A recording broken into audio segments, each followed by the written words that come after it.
Welcome to another week of movies and maneuvers. Please put your hands together for your host, Robbie C. Hey everyone, hi, it's me, it's Robbie C. Hello, how's everyone doing today? I know it's been about a week between videos now. I apologise for that. Honestly, making videos takes a very, very long time. And again, like I said, I work a lot of said time. So finding the time to actually make these videos is proven very difficult. Especially with New Japan pumping out pay-per-views nearly every week. It's getting a bit much. But we are going to start our first progress show, and that is chapter 83, I believe, with Remove Children Before Ironing. Yes. Weird. What a weird name. No idea. Then again, Progress always have weird names, don't they? Let's be honest. We have a 7-match card, with the main event being for the Tag Team Championships, because Volta is nowhere to be seen, and neither's Trent Seven, apparently. And of course, neither's Jordan Grace. Yeah. It's a thing. Right. So, let's get down to it, shall we? So, we start the night off with Ilya Dragunov versus Timothy Thatcher. Now, we know what these two people are capable of. We know what they can do. And they delivered fantastically. We had palm strikes, we had dives, we had brutal punishment throughout the match. It was some incredible back and forth action. This match here, this delivered, and this, I thought, would set the tone for the night. Ilya would get the win over the Ringkampf member, and you know what? I'm not disappointed in the slightest, because this was absolutely fantastic. I've only seen Ilya once before, and that was at Wembley, where I thought he was under-delivered, shall we say. So to see him in this light was very, very refreshing. So, for the starting match, I gave it a very respectable 6 out of 10. And yeah, it was a really good match. Like, really good. I really like to see what Ilya's going to do at Super Strong Style. So, I could see him getting to just the quarters. I think quarters is a fair shout for Ilya. But again, saying that, we don't know the full card for Super Strong Style yet, so we'll see if we get any surprise entrants, shall we? Next, we have the first women's match of the evening. Is it the first? Is it the only women's match? Yep, it's the only women's match of the card. It is Laura Nibito, accompanied to the ring by Jeannie, of course, the lovely Jeannie, versus Nina Samuels. Laura pretty much dominated this match from the offset. The offset, that word. Nina would try and get some offense, but unfortunately, with Jeannie on the outside, bit of interference, heel tactics 101, she was unable to do so. But Nina would get an opening, deliver the prima donna, and get the victory over Laura Di Matteo. It was a pretty short match, but it did the job going forward. So nothing too special. So I gave it a 2.5. It did the job. It was short and sweet, but again, it wasn't anything too exciting. Where can this lead to? So our next competition of the night is the first tag team match of the evening.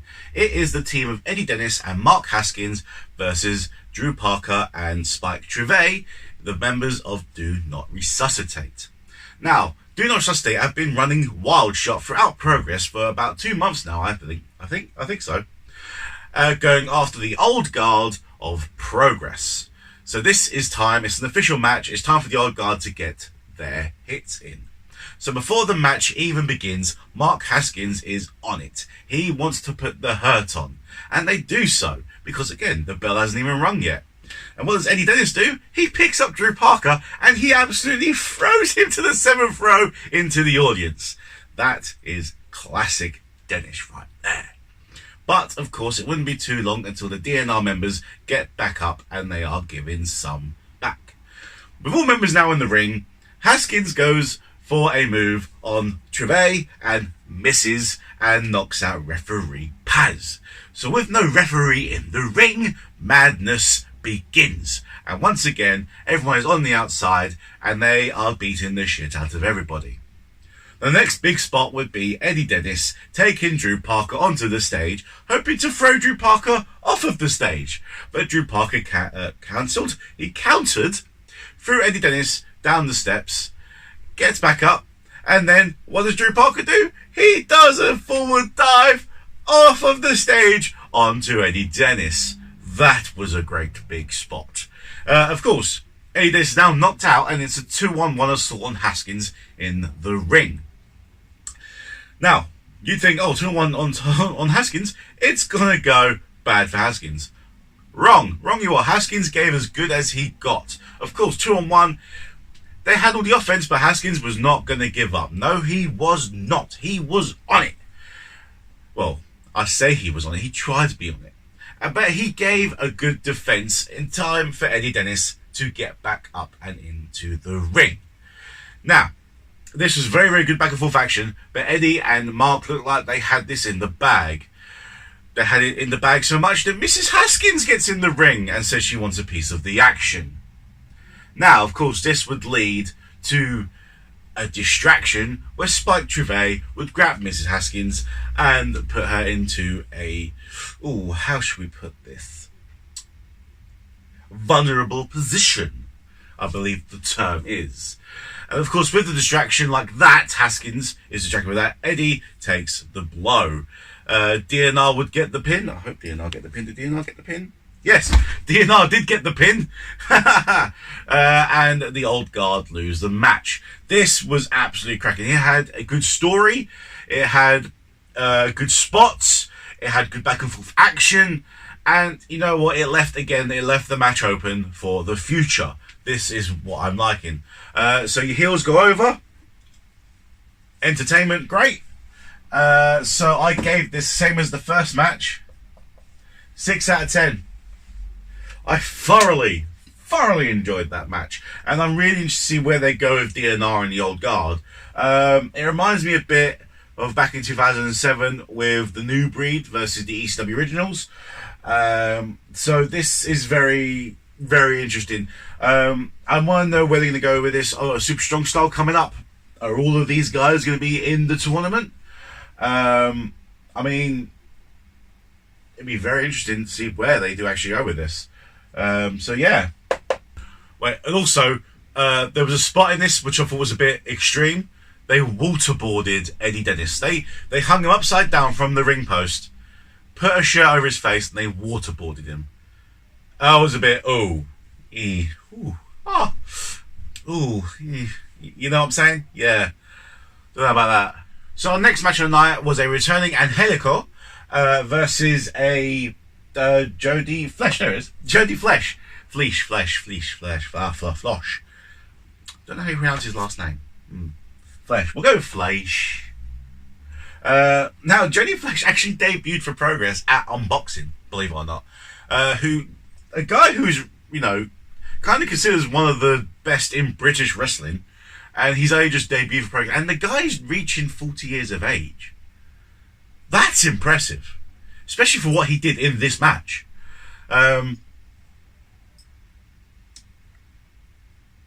This was an unbelievable, fast-paced match. Of course it was. We know what these two guys are capable of. We know what they can do. Jody Flesh performed a beautiful springboard move onto Angelico. And again, it just fascinates me because of his age. That he's still able to perform these kind of performances. But of course, he's in Progress now, and this is where you need to up your game. So it'll be very interesting to see where he goes from here. But Angelico gave his own. He's just as good as Jody Flesh, even maybe arguably better. Angelico doesn't really seem to get a lot of credit. Like, you don't see him a lot, which is really weird. He's got everything going for him there. He's not booked as much. I don't know why. But no, Jody Flesh gave a great springboard. He gave another great springboard to Angelico. He gave it twice, but Angelico countered the second one to a beautiful power bomb. There's a lot coming up now because I watched this about a week ago now, so I'm like trying to remember it. I think it might be a week and a half ago now. Unfortunately, the old guard would tap out to a brutal submission from Angelico. But you know what? It was a cracking match. Respect was shown in that match. And it was just very much entertaining. I gave it a 5. A 5 is very respectful, I think. It wasn't a very lengthy match. Actually, I don't think there was actually any very lengthy matches, to be honest with you. No, because I think watching it, the runtime for the entire show was 2 hours and 45 minutes. Which, in hindsight, isn't that long. Considering that a big chunk of the show is just Jim, like, doing a lot of that. Really. Yeah. 5. Our next contest is the second tag match of the night, and it's the second Do Not Resuscitate match of the night as well, as we have the team of Sweet Jesus versus the guys of Aussie Open. This would be a number 1 contenders match for the Progress Tag Team Championships. Now, just like the tag match before, DNR would come out and attack their opponents before the match even begins. This would give them the 1-up. First notable fact about this match is that Chuck Mambo has had a haircut, and the chant, "You're just a shit Draco Malfoy," rang out throughout the ballroom, and it gave me a very lovely chuckle. Yes, it did. Yes, it did indeed. Now, Chuck Mambo would actually be in control of this match for quite a lengthy period of time. I know Chuck Mambo is in control of this match for a lengthy period. That doesn't make no sense to me. He would tag in the present William Eva, who I am just loving, by the way. And I'm swaying again. This swaying thing is just odd. And they would perform this wonderful tag move. And they are wearing Kyle Fletcher down at this point. But of course, Kyle Fletcher would find an opening at some point and get a fresh Dunkzilla in. And with a fresh Dunkzilla in, you know he's going to run right on DNR, which he did. He was given the beat to DNR, but of course it wasn't going to last long because DNR would soon get back in control and they would soon enough wear the big man down. Fortunately, Kyle Fletcher would make his return back into the ring, distracted Mr. Eva, and would get the fall on Chuck Mambo, becoming the number 1 contenders. This match wasn't as good as the previous Do Not Resuscitate match. I thought it was a bit short. Not a lot really happened. But, you know what? It was entertaining nonetheless. So, 4 out of 10 is what I gave it. And Aussie Open would then go on to the next Progress show as number 1 contenders to face the winners of the main event. But we're not at the main event yet. But we will go to the penultimate match next. So our next contest would be Shigehiro Eri, if that's how you pronounce the name correctly, versus Chris Ridgway. This would be number 1 contenders match for the Progress World Championship. Now, we know what these guys can do. We know these guys can hard hit. You know what? They delivered. They delivered fantastically. We had palm strikes. We had high kicks. We had corner moves. We had dives. We had everything that these two guys could throw at each other.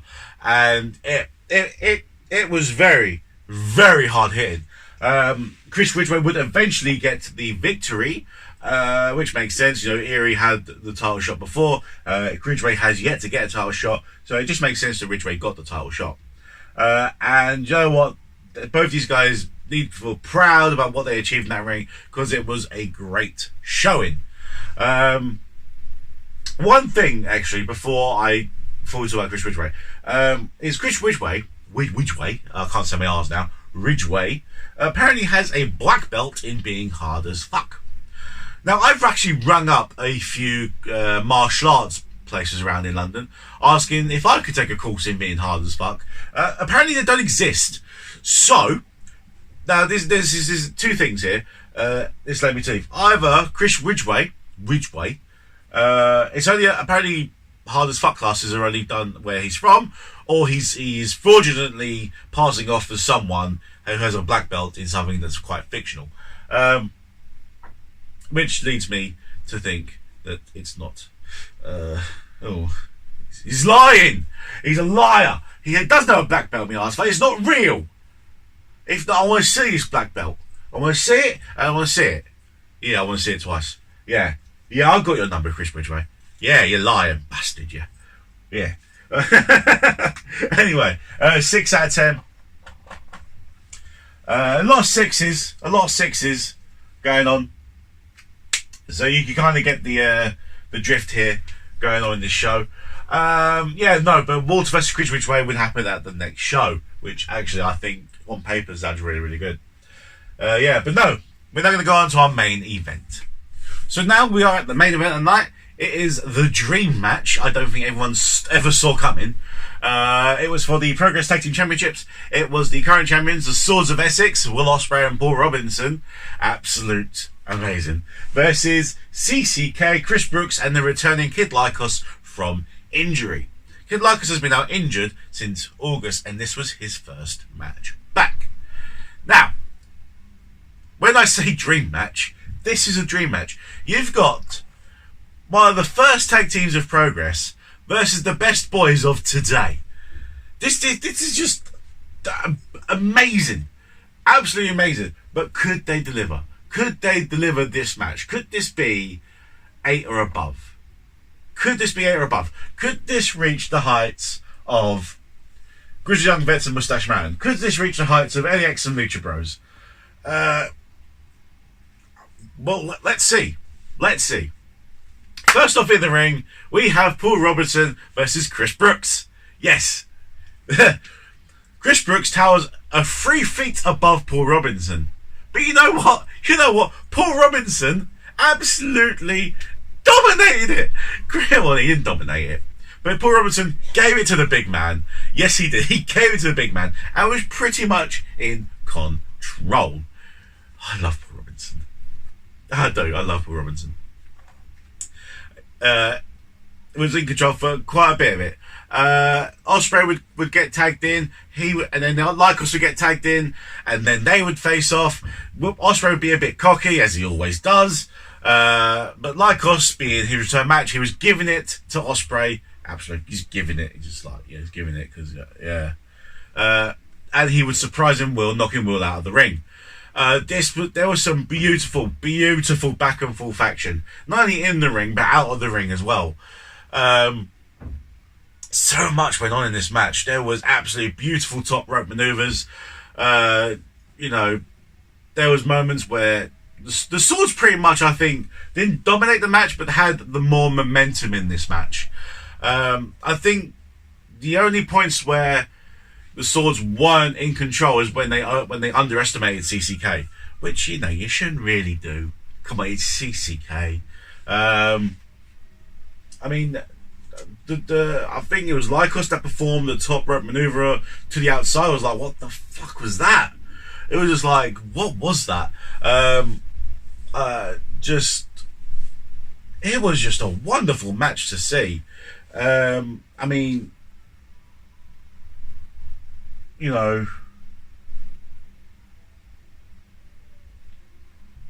trying to remember.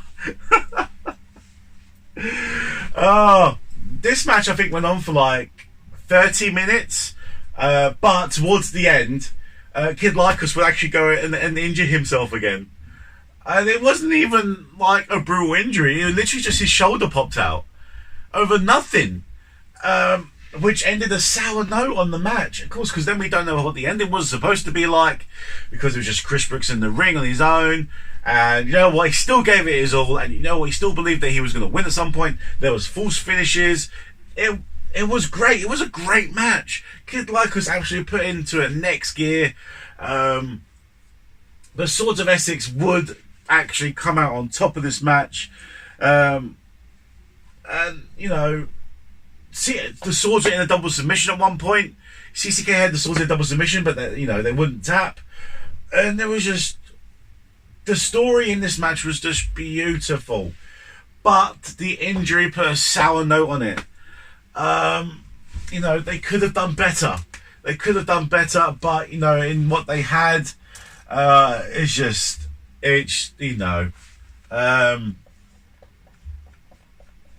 6.5 out of 10. Yeah, it was a great match, but knowing that what it could have been, and how the match ended on a sour note, it's, the Swords retained. So the next show we have Aussie Open versus the Swords, and we have Ridgeway versus Walter. But yeah, no, they're definitely match of the night, but it still wasn't a fantastically amazing match. So with all this into account, I'm going to give the show as a whole 4.5 out of 10. So literally none of these matches are going on the progress section. Oh, new section on the board. So obviously match wise, nothing, because I have a rule: you got to hit 8 or above to get onto the best matches of the year. So I need to get the blue, because we go blue on the brands board. So nothing on the matches. Purely by default, we've got to put remove children, so we'll just put remove children.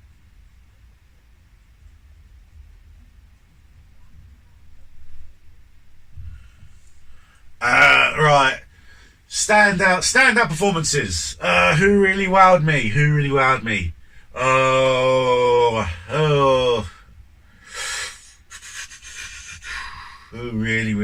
Who jumped out at me at this? Dragunov, I think. Yeah, I'll put Ilya Dragunov.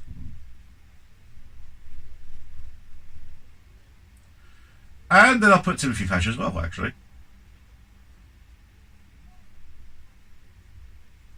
And then Paul Robinson.